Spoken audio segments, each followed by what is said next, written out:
बोलो।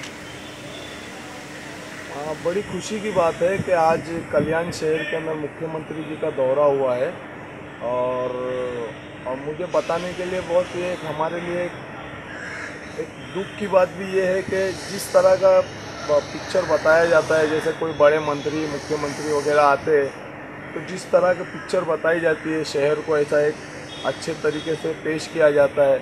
हज़ारों टन अभी डंपिंग ग्राउंड में केमिकल डाल के डंपिंग ग्राउंड को मतलब बास उसकी ख़त्म करने की कोशिश की गई, फिर भी ख़त्म नहीं हो रही है।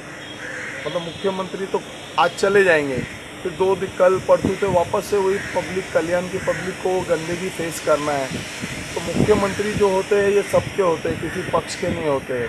और हमारी उनसे विनती है कि कल्याण के लोग जो तकलीफ़ फेस कर रहे हैं उसको आप पर्सनली देखिए कि ये तो ऐसा हो गया कि जब बादशाह आ रहा है तो शहर को सजाया जा रहा है, जब बादशाह जा रहा है तो पब्लिक को उसी गंदगी में रहना है। तुम्हारा खून खून है और हमारा खून पानी है। ये कल्याण की जनता की एक आवाज़ है। मुख्यमंत्री जी ने इसको देखना चाहिए और इसके तरफ लक्ष्य देना चाहिए कि इसी तरह स्मार्ट सिटी का जो प्रोजेक्ट है वो भी सिर्फ ऐसी एक आर्टिफिशियल प्रोजेक्ट तो नहीं है कि आप ज़रा ये डंपिंग इशू को पर्सनली लीजिए। और कल्याण की पब्लिक इससे बहुत बहुत बहुत परेशान है।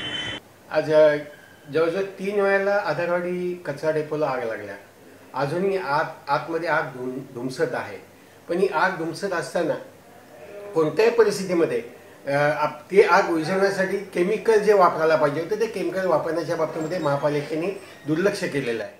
मात्र आज मुख्यमंत्री यायचे म्हणून त्याच आधारवाडी डेपोचा कचऱ्याचा वास येऊ नये त्या 2 दिवसीय शिबिरासाठी म्हणून जवळजवळ खूप मोठ्या प्रमाणामध्ये हजारो लिटर्स असं म्हटलं जातं, पण ॲक्च्युली खूप मोठ्या प्रमाणामध्ये त्यांनी जे केमिकल्स वापरलं आहे तरीही सुद्धा त्याची दुर्गंधी गेलेली नाही आहे. एका दृष्टीने इथे राहणाऱ्या नागरिकांच्यावरती हा केलेला हा एक घोर असूड आणि अन्याय आहे का बाबा कुठल्या परिस्थितीमध्ये तिथे राहणाऱ्या जनतेच्यासाठी केमिकल वापरायचे नाही, त्यांना वास कुजट वास येऊ द्यायचा.